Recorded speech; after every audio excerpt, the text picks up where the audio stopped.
Israeli Prime Minister Benjamin Netanyahu has issued a strong warning to Hamas, stating that if hostages held in Gaza are not released, Israel will intensify its actions, including seizing more territory. Speaking in parliament, Netanyahu emphasized that pressure on Hamas will only increase unless they comply.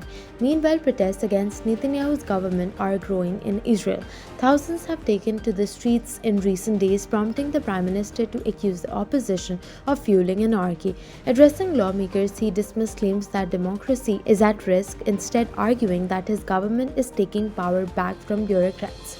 In the occupied West Bank, Israeli forces have arrested at least 20 Palestinians in overnight raids across multiple cities, including Ramallah, Bethlehem, and Nablus. The Palestinian Prisoners Society reports that this brings the total number of West Bank arrests since the war on Gaza began to over 15,700. Israeli troops reportedly conducted lengthy field interrogations during these operations. Meanwhile, the humanitarian crisis in Gaza deepens. The Gaza Health Ministry reports that at least 830 people have been killed since Israel resumed large-scale strikes on March 18th.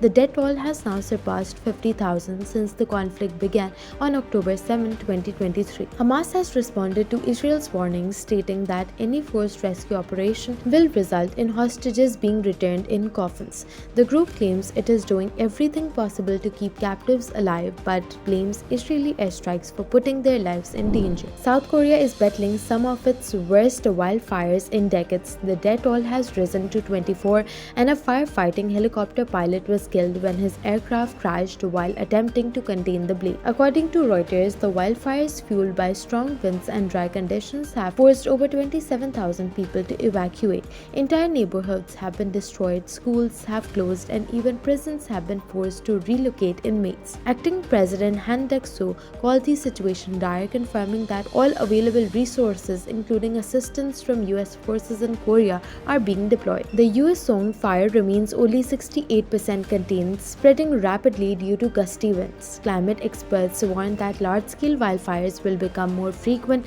due to climate change.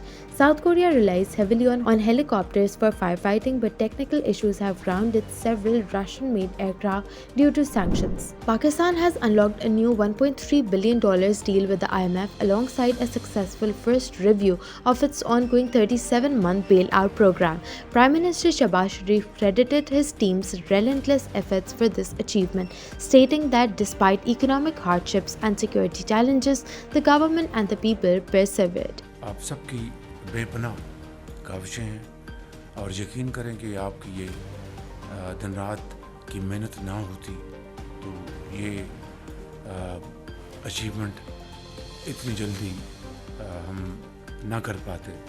बतौर एक team के पूरी कौम ने इसमें बेपनाह इसमें कुर्बानियाँ दी और ख़ास तौर पर आम आदमी ने बहुत तकलीफ़, बहुत मसाइब और मुश्किलें बर्दाश्त की।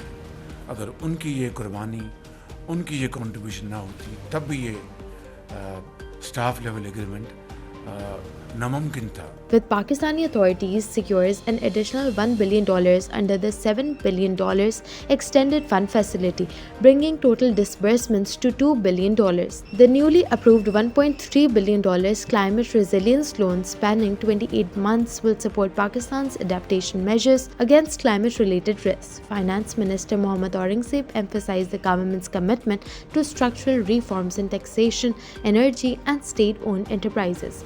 He expressed confidence in Pakistan's economic trajectory, noting the country has stabilized under the IMF program.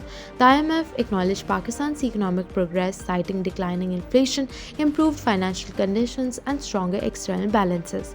However, it also warned of risks, including geopolitical shocks, rising global financial pressures, and climate challenges. The fund stressed the need to maintain fiscal discipline, stabilize prices, and reduce energy costs to sustain growth.